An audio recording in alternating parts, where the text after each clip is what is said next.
look at Jesus in a look at me culture. I say this because when you look at society, no one's pointing the way to Jesus, generally speaking, are they? And I think when you start doing that, when you really commit your life to Christ and you really are focused on Him daily, you're in the Word, you're praying, you're seeking His will and ways for your life, it separates you from the crowd. It makes you different. It makes you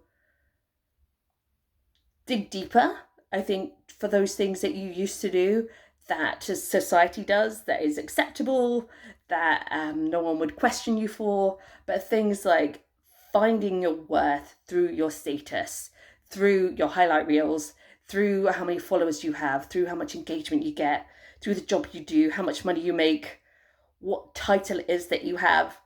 And I know because that was me.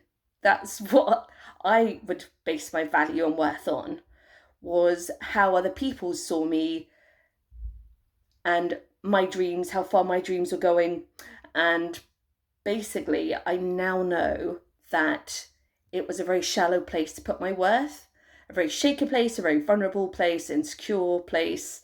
Whereas when I put my worth in belonging to Jesus, in believing what I am worth to Him and what everyone is worth to Him, worth dying on the cross for and rising again is what you are worth to Jesus.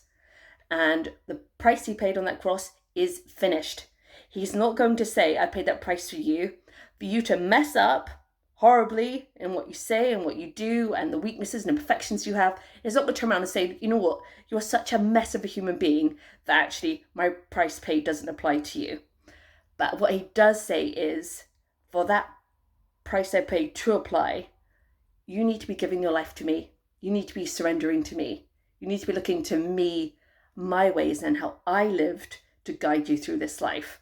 And that can feel isolating in this culture. But when I look at the culture we live in and how warped and twisted it's become and how desperate and hopeless, I thank Jesus that He is the light and the hope in the middle of all that for us to follow and lean on and trust and be strengthened by.